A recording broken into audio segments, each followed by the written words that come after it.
사랑하는 우리 성도님들, 우리는 세상에 소망을 끄는 하늘나라 백성들입니다. 우리에게는 이제 세상의 연락이 아무 소용이 없고 세상의 재물이나 명예도 우리와는 아무 관계가 없습니다. 우리에게는 오직 주님 한 분, 그분만이 우리의 소망이시오, 기쁨이시오, 능력이시오, 기업인 것을 알고 있습니다. 우리 오직 주님 만날 그날을 소망 삼고 살아가는 순례자와도 같습니다. 그렇기 때문에 우리에게 가장 중요한 것이라고 하면 주님과 우리 사이에 정상적인 관계를 맺는 일입니다. 우리가 주님과 정상적인 관계를 갖기 위해서는 반드시 우리가 주님에게 순복하는 것을 배우지 않으면 안 됩니다. 그분은 바로 창조주라는 권위를 보좌로 삼고 앉아 계신 분이기 때문에 피조물인 인간이 그분 앞에 순복하는 것을 배우지 않고는 그분과 더불어 정상적인 관계를 맺을 수가 없는 겁니다. 우리 사는 우리 성도님들, 우리가 정말 주님 앞에 축복을 받기를 원하신다면, 우리가 정말 주님 앞에 열매 맺기를 원하신다고 하면 우리는 먼저 그분 앞에 순복함을 배우지 않으면 안 됩니다. 우리가 그분 앞에 순복을 하지 아니하고, 즉 정상적인 관계를 맺지 않고 그분 앞에 축복을 받을 길도 없거니와, 우리가 그분과 정상적인 관계를 맺지 않고 그분을 위해서 일할 길도 없습니다. 우리가 사이에 열매를 맺기를 원할 때 결코 우리는 우리 힘으로 주님을 위해서 어떤 일을 하기를 원하지 않습니다. 바로 우리를 통해서 역사하시는 주님으로 말미암아 우리는 열매 맺는 것을 너무나 잘 알고 있습니다.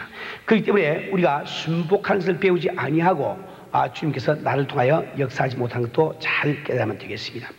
우리 사는 우리 성도님들, 우리의 신앙이 날로 향상한다는 것은 우리가 주님께 순복하는 것을 날로 더 배워간다는 말과도 같습니다. 사랑하는 우리 성도님들, 우리는 다시 한번 주님께서 우리에게 가르쳐 주신 기도를 생각해 보기를 원합니다. 하늘에 계신 우리 아버지, 이름이 거룩히 여김을 받으시오며, 이 말씀은 바로 하나님께서 우리를 향하여 행하여 주시는 그 모든 일, 또 그분의 성품 때문에 그분을 경외하는 그런 마음이 되도록 기도하라고 우리는 배웠습니다. 그 다음에 나라가 임하오시며 뜻이 하늘같이 땅에서도 이루어지라. 제가 여러분께 누누이 설명드리고 있지만 다시 한번 귀담아 잘 들으시길 바랍니다. 나라가 임하오시며 그 뜻이 무슨 말일까요? 나라라는 것은 원래 주권과 그 주권에 복종하는 국민과 주권이 영향을 미치는 영역과 이 세 가지가 있을 때 나라가 비로소 가능합니다.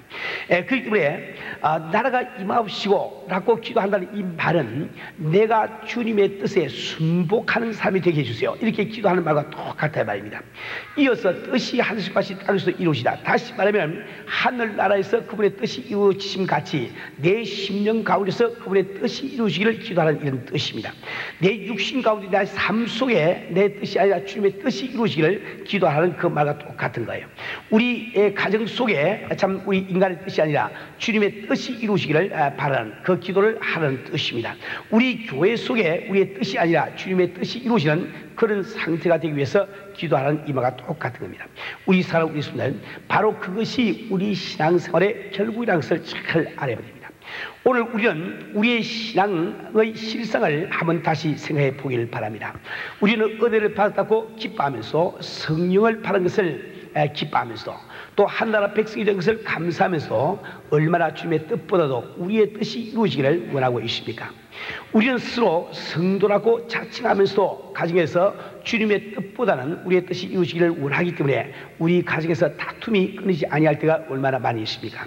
우리가 어떤 회의를 할 때도 우리는 우리의 주님의 뜻보다도 나의 뜻이 이루어지게 하기 위해서 발언할 때가 얼마나 많이 있습니까? 우리 사는 우리 성도님들, 우리는 정말 주님께 순복하는 이 한 가지를 배우게 되면 엄청난 축복을 우리가 받게 됩니다. 우리가 주님 앞에 순복하는 것을 배울 때 우리가 받는 축복이 어떤 것이 있을까요?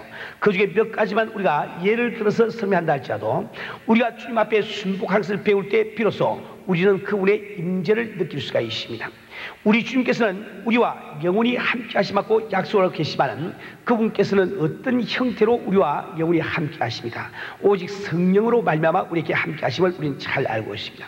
근데 성령께서는 우리가 주님 앞에 순복하지 않을 때, 우리 심령 가운데 들어오지도 않으실 뿐만 아니라 주님 앞에 순복함을 배우지 아니할 때 우리 가운데 충만하게 임재하지 못하심도 우리는 잘 알고 있습니다.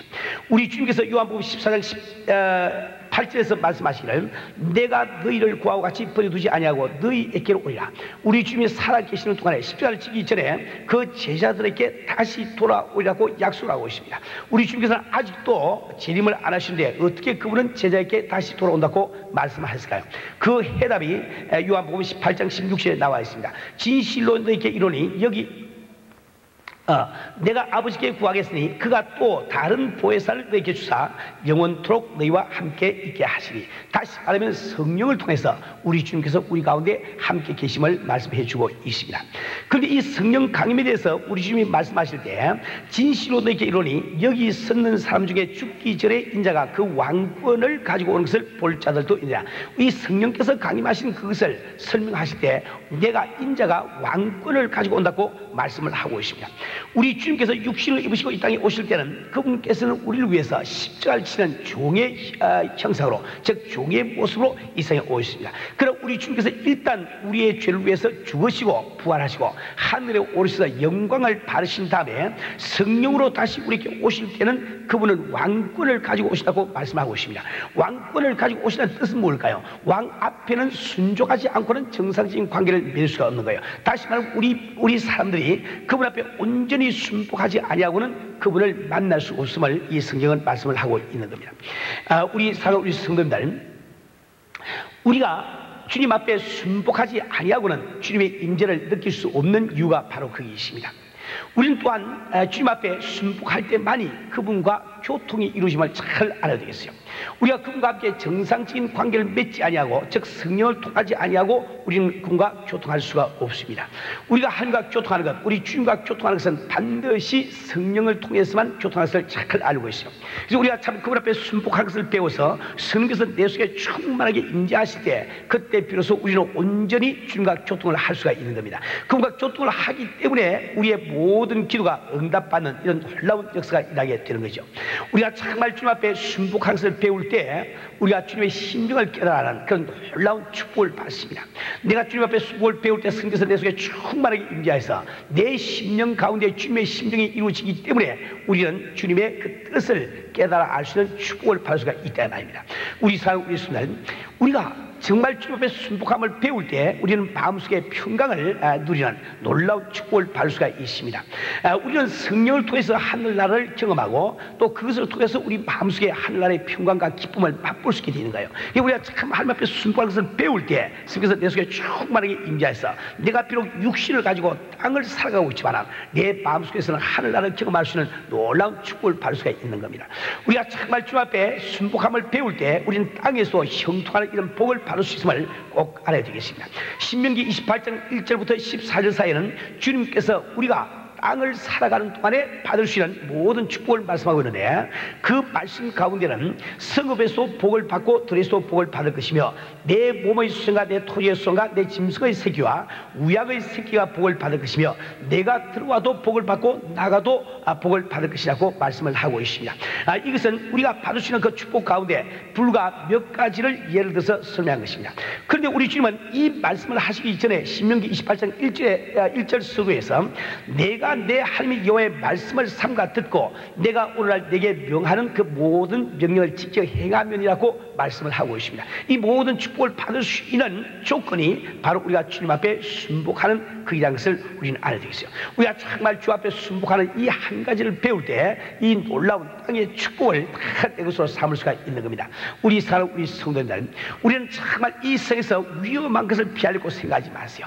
어려운 일을 피하려고 생각하지 마세요. 우리가 주님 앞에 온전히 순복하는 이 한 가지만 배우게 되면 어려움도 변하여 쉬운 일이 되고 맙니다. 위기도 변하여 편안으로 변하고 만다야 말이에요. 우리가 잘 알고 있는 사드락과 메삭과 아벤느고는 비록 불풀무 가운데 들어갔지만은 그들이 하나님 앞에 순복하는 것을 배운 성도들이었기 때문에 그들이 불풀무에 들어갈 때 그들 홀로 들어가실 것이 아니고 우리 주님이 그들의 환란에 동참해서 그들과 함께 불풀무에 들어가시고 그들을 불 가운데로 인도하신 것을 우리는 잘 알고 있습니다. 그 결과로 불풀무에 들어간 그들이 참 머리털 하나 상하지 않고 그대로 나온 것을 잘 알고 있습니다. 그로 말미암아 그들은 불풀무에 들어가기 이전보다 더한 축복을 받은 것도 우리가 잘 알고 있단 말이에요. 다니엘 같은 사람은 비록 사자굴에 던짐을 받았지만 사자가 입을 다물고 물지 않았습니다. 왜 그럴까요? 그는 벌써 하나님 앞에 순복한 것을 배우기 때문에 하나님께서 사자의 입을 틀어막아주고 있는 것이요. 우리 성도님들, 이래서 우리가 하나님 앞에 순복함을 배울 때 비로소 형통한 삶을 살 수가 있습니다. 그래서 오늘 성경 본문 말씀에도 그런즉 너희는 함께 순복할지어다라고 권고를 하고 있습니다. 우리 성도들, 그런데도 우리가 하나님 앞에 순복하지 못한 이유가 뭘까요? 오늘 본문 말씀은 대개 세 가지를 이야기를 하고 있습니다. 첫 번째가 우리의 교만 때문에 하나님 앞에 순복을 하지 못한다고 말씀을 하고 있어요. 교만이야말로 인류의 최대의 적이라고 할 수 있습니다. 하나님 앞에 순복한 것을 가로막는 최대의 장애물이라고도 말할 수가 있습니다. 우리 성도들, 정말 우리가 주님의 말씀에 청종하면 나 같은 죄인도 천국 가는 이런 놀라운 축복을 받는데 왜 세상 사람들은 그렇게 많이 자주 복음을 들으면서 그 복음을 마음속에 받아들이지 못하고 있습니까? 그것은 바로 그들 마음속에 교만이 있기 때문에 그렇다 말입니다. 우리는 얼마나 많은 경우에 우리가 전도할 때 전도하는 그것을 기분 나쁘게 생각하면서 참 반응을 보이는 이런 사람들을 보게 됩니까? 왜 그 사람들이 복음을 친절하게 전해줄 때 기분 나쁘게 생각을 할까요? 그것은 마치 그들 생각에는 우리가 자기보다 뭘 더 아는 것처럼 이야기한다고 생각하고 있는 거예요. 그들이 우리의 복음의 귀를 기울일 때 마치 자기가 우리보다 낮아지는 것처럼 생각하기 때문에 그들은 복음의 귀를 기울이기를 그리하는 거예요. 이처럼 우리 인간은 교만에 젖어 있습니다. 우리 가운데 참 많은 그 아버지 어머니들이 자식들이 은혜 받고 정말 뜨거운 마음으로 그 아버지의 영혼을 구원하기 위해서 그 아버지 앞에 참 이렇게 뭔가 전도할 때 아버지가 화를 내시면서 너희들이 무엇을 안다고 아버지의 신앙을 가지고 왈가왈부하느냐 이렇게 화내시는 모습도 많이 보이죠. 왜 그럴까요? 그 교만 때문에 그렇게 되고 있잖아요. 우리 성도님들, 어떻게 인간은 교만하게 되는지 그 이유를 잘 아셔야 됩니다.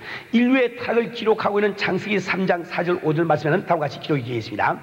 뱀이 여자에게 이르되 너희가 결코 죽지 아니하리라. 너희가 그것을 먹는 날에는 너희 눈이 밝아 하늘과 같이 되어 선악을 알 줄을 하나님이 아십니다. 다시 말해 우리가 선악을 따먹을 때 우리가 참 이 하나님처럼 되어서 선악을 알 수 있다고 속였단 말이에요. 그래서 우리 참 이브가 또 아담이 이 선악과를 따먹을 때 자기 스스로가 하나님이 된 줄로 착각을 해버리고 말았습니다. 스스로 속아버리고 말았단 말이에요. 이것이 인간이 갖고 있는 교만의 근원입니다. 인간이 지지는 모든 죄의 근원이 바로 이 교만에서 나올 것을 잘 알아야겠어요.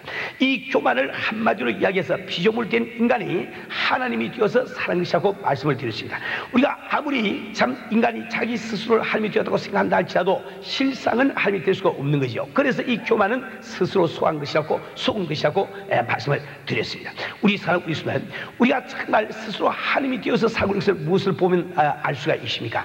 우리가 정말 하나님을 믿고 하나님 그분만이 진정한 하나님이심을 우리가 믿을진데 선 대신 하나님 앞에 어떻든지 우리가 한 걸음이라도 더 가까이 가려고 노력을 해야 되겠는데 우리는 그렇게 하지 못하고 자기 있는 위치에서 꼼짝달싹도 하지 않으면서 우리는 시와 비를 가리고 있습니다. 끊임없이 우리는 시비를 가리면서 남을 판단하고 있다면 이것은 다시 말하면 우리가 교만한 자리에 있다는 증거가 되고 있는 겁니다.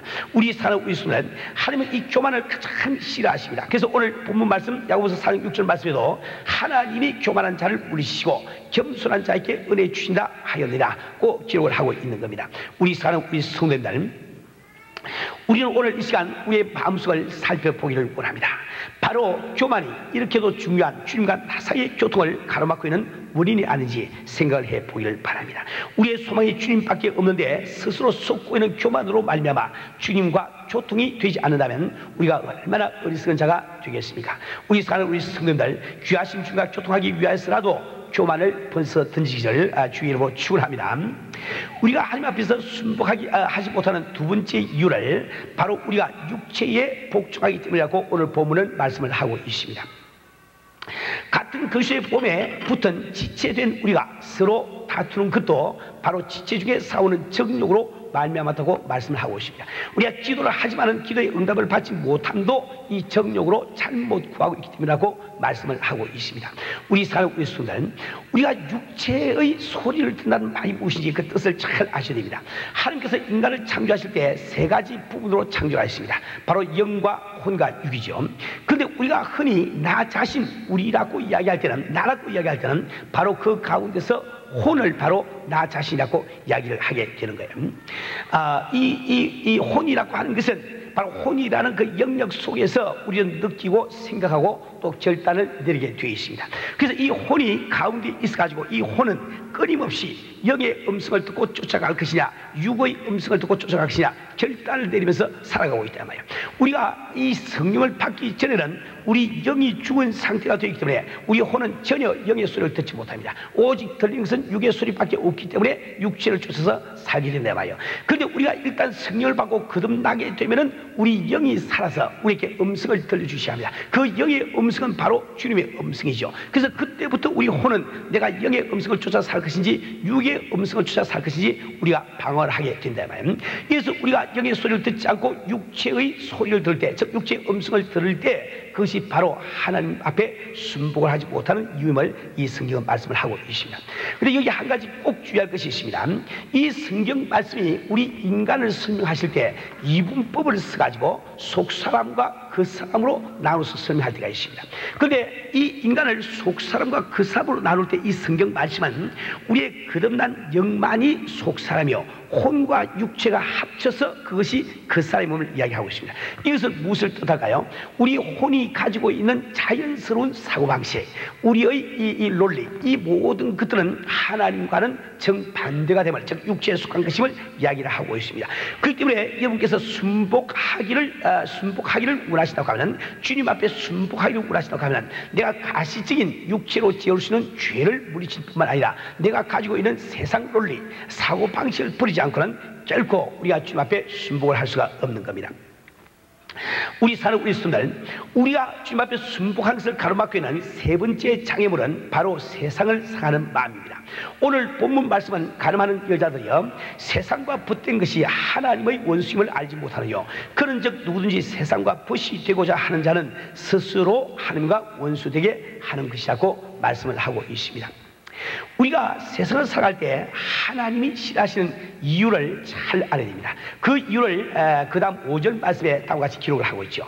너희가 하나님이 우리 속에 거하게 하신 성령이 시기하기까지 사모한다 하신 말씀을 헛된 줄로 생각하느뇨. 다시 말해 하나님께서 우리를 사랑하시되, 즉 우리를 사모하시되 그분께서 온 마음과 뜻과 정성을 다해서 우리를 사랑하시고 사모하시기 때문에 우리가 같이 하나님을 사랑하지 않고 세상을 살아갈 때 그분께서 질투를 느끼심을 말씀을 하고 있잖아요. 그래서 우리 인간이 세상을 짝할 때 결코 하나님과 더불어 정상적인 관계를 맺을 수가 없습니다.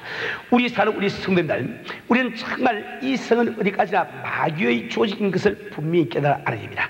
불사름을 당하기 위해서 잠시 간수해 있는 것을 우리는 알아야 됩니다. 우리 사는 우리 성도님들, 우리가 하나님을 믿으면서 세상을 사랑한다는 것은 참으로 어리석은 일입니다. 세상은 어디까지나 우리의 일터이지 우리가 쉴 곳은 아닙니다. 우리가 이제 불과 몇 년 혹은 몇십 년 살다가 말 세상을 사지 말고 참되신 하나님께 순복하는 것을 우리가 배워야만 되는 것입니다. 이제 우리가 하나님께 순복하기 위해서 해야 할 일이 무엇이겠습니까? 오늘 네 가지를 말씀을 드리길 원해요. 그런데 이 네 가지를 말씀드리기 전에 먼저 여러분이 이해하셔야 될 것이 있습니다. 그것은 제일 첫 번째로 우리 인간은 스스로가 하나님 앞에 굴복할 수 있는 능력이 없다는 사실이에요. 인간이 타락했다는 이 말 가운데는 우리 인간은 하나님 앞에 굴복할 수 없다. 이 말도 그 속에 포함된 것을 꼭 기억을 하시기 바랍니다.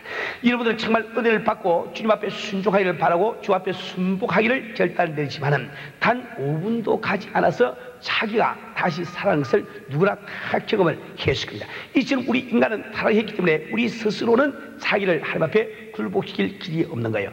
그런데 우리 인간은 어떻게 하면 주님 앞에 우리를 굴복시킬 수가 있는가? 그건 반드시 성령님의 도우심으로만 우리는 주님 앞에 굴복을 할 수가 있는 거예요.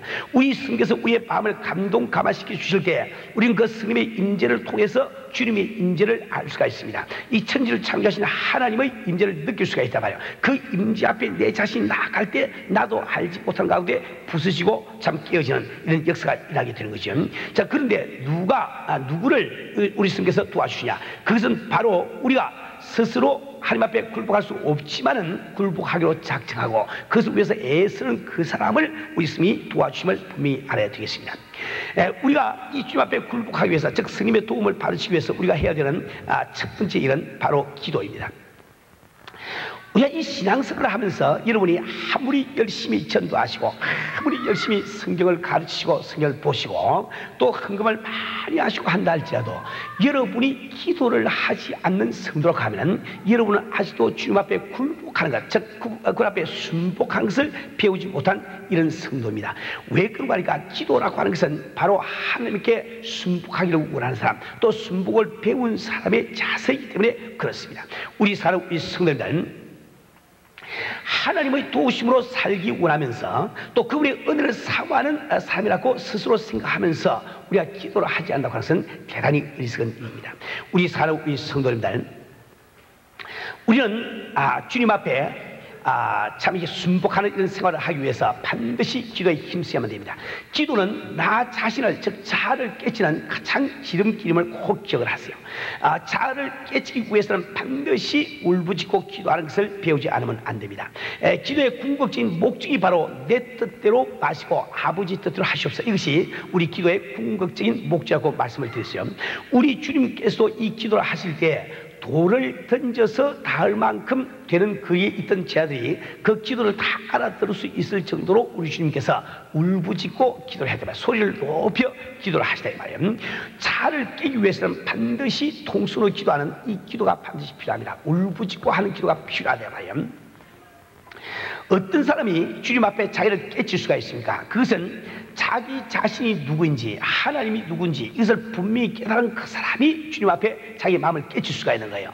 정말 나의 실성이 물에 빠져서 누가 나를 건져주지 아니하면 죽을 수밖에 없는 나 자신이요, 그리고 하나님만이 나를 건져주시는 능력이 있음을 믿어지는 그 사람은 바로 하나님 앞에 신명히 가라게 되기 바라요. 가라게 된 그 사람은 남에게 배우지 않는다 할지라도 울부짖고 기도를 할 줄 알게 되는 거예요.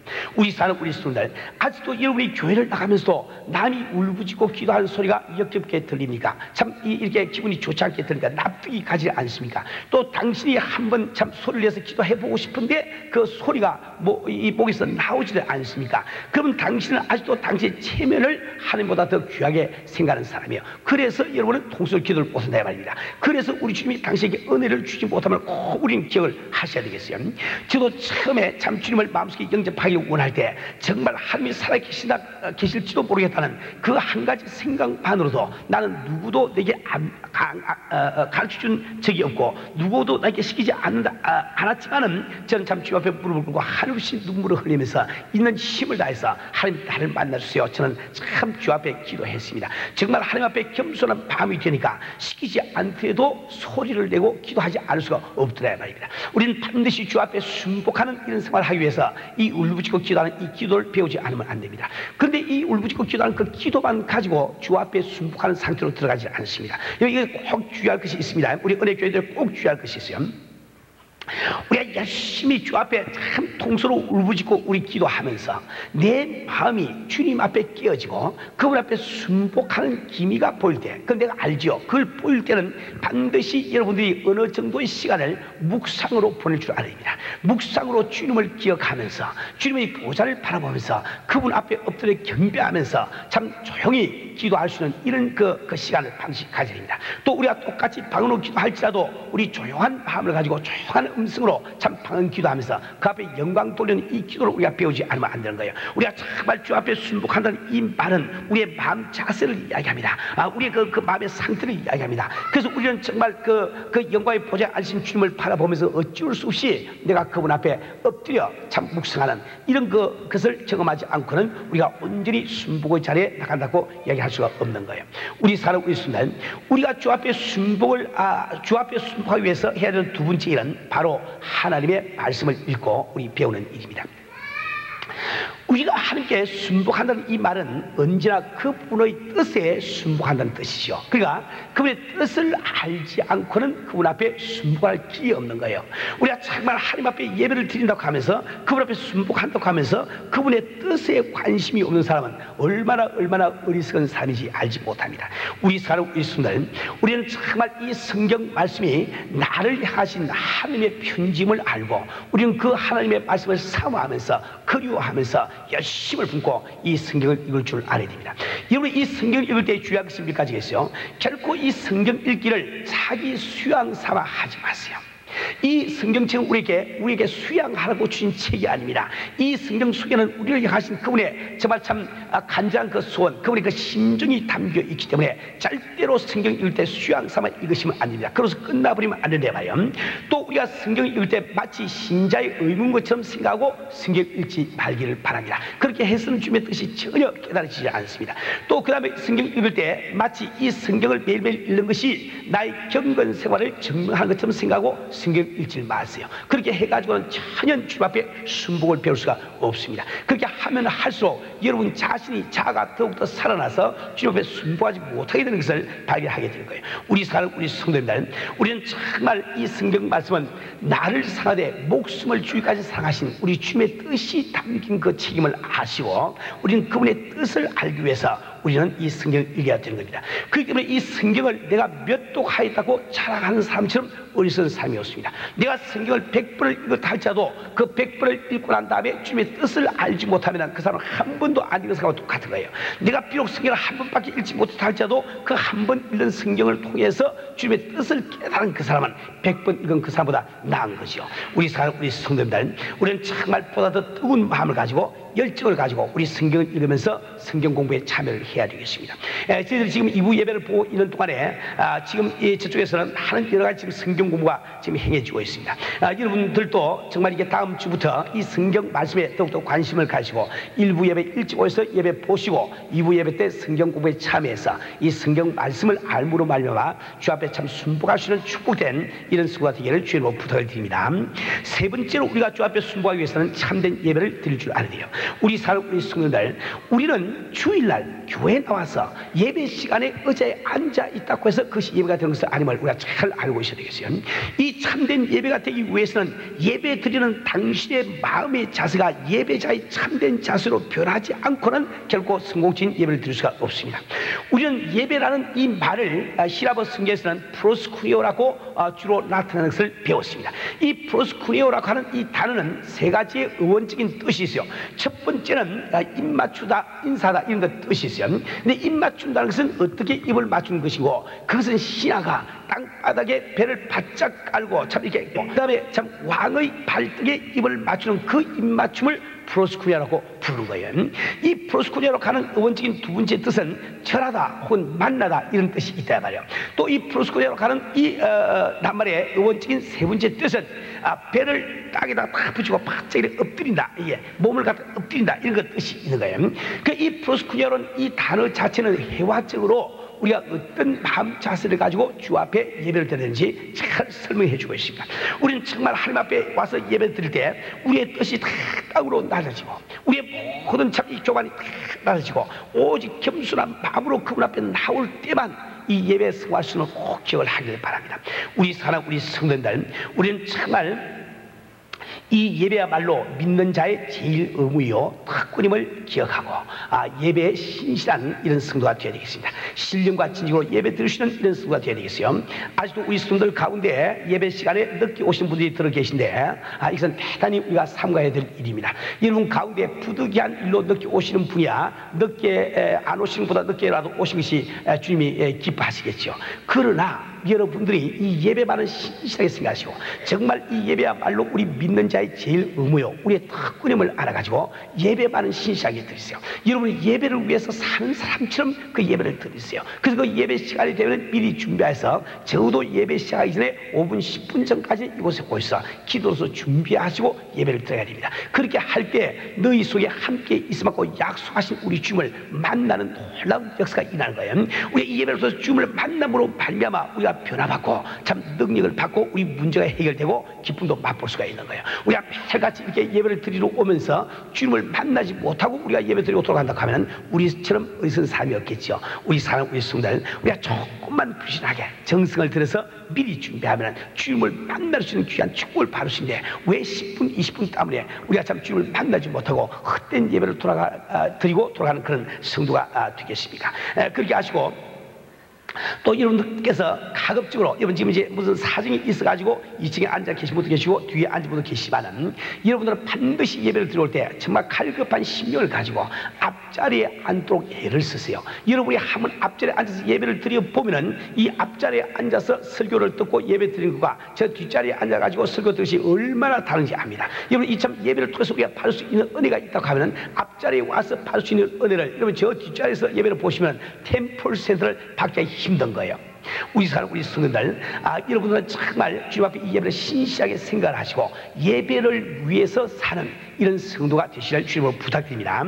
네 번째로 우리가 할 수 있는 일은 바로 말씀대로 사는 것입니다. 우리가 아무리 성경을 읽고 아무리 기도를 많이 한다 할지라도 또 예배를 신실하게 드린다 할지라도 하나님의 기록된 말씀에 순종함이 없이 즉 행함이 없이 우리가 주님 앞에 순복할 길이 없다 말입니다. 우리 사람, 우리 성도들, 우리는 이 성경 말씀에 전도하라고 하면은 그저 조건 없이 전도로 실천에 옮겨야 됩니다.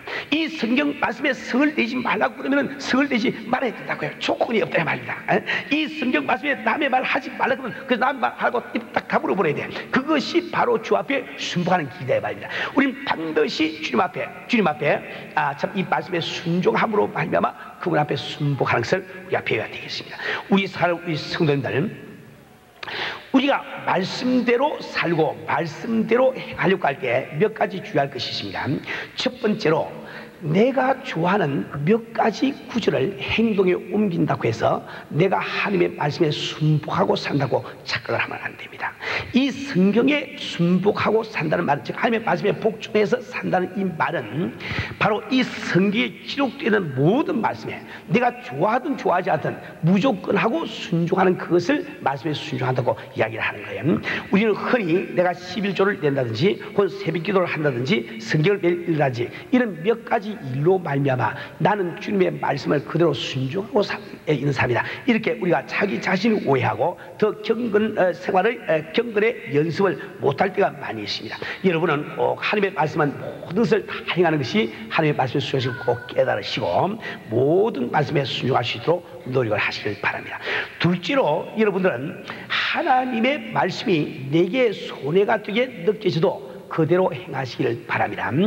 여러분, 내가 하나님의 말씀대로 행할 때 손해가 간다고 느끼는 것은 잘못된 나의 의식에 불과합니다. 내가 아무리 손해를 본다 할지라도 하나님의 관심만 끌게 되면 모든 문제가 다 해결되어 버린 거예요. 하나님 아니 우리의 미친이 우리의 기업이 됨을 우리가 알고 있습니다. 하나님의 관심을 끌고 하나님을 내가 소유할 때 하나님 속에 만유가 들어있기 때문에 바로 만유를 소유하게 되는 꼴이 되고 마는 것이죠. 결코 내가 하나님의 말씀대로 사는 것이 나에게 손해가 된다고 해서 말씀을 행하지 못하는 어리석은 성도가 되지 마세요. 여러분이 정말 하나님의 말씀에 정말 순종하고 살 때 하나님이 여러분에게 관심을 두시고 여러분을 도와주시기 때문에 외견상으로는 손해를 본다 할지라도 실제적으로는 이익을 보게 된다 말이에요. 세 번째로 하나님의 말씀대로 사는 것이 비록 위험하게 느껴져도 힘들게 느껴져도 그대로 행하세요. 왜 그러니까 여러분이 하나님의 말씀대로 산다는 것이 힘들게 느껴진다는 것은 아직 하나님의 말씀대로 행하지 않았을 때 그 직전의 마음의 상태입니다. 그런데 일단 여러분이 하나님의 말씀을 믿으시고 그대로 여러분이 순종을 해보시면 하나님의 말씀처럼 그렇게 쉬운 것이 없습니다. 그렇게 기쁜 것이 없다 말이야. 반드시 여러분은 하나님의 말씀이 참 행하려고 할 때 어렵다 힘들다 그 생각에 집착하지 마시고 그것은 여러분의 잘못된 생각입니다. 여러분이 하나님의 말씀을 그대로 믿고 따라 보시면 그처럼 즐겁고 그처럼 기쁜 일이 없습니다. 우리 사는 우리 성도님들, 오늘 여러분은 주님 앞에서 자기 자신을 가만히 한번 생각해 보세요. 정말 내 마음속에서 참 쓸모없는 내 뜻이 아니라 주님의 뜻이 지배하시는 그 상태를 한번 생각해 보세요.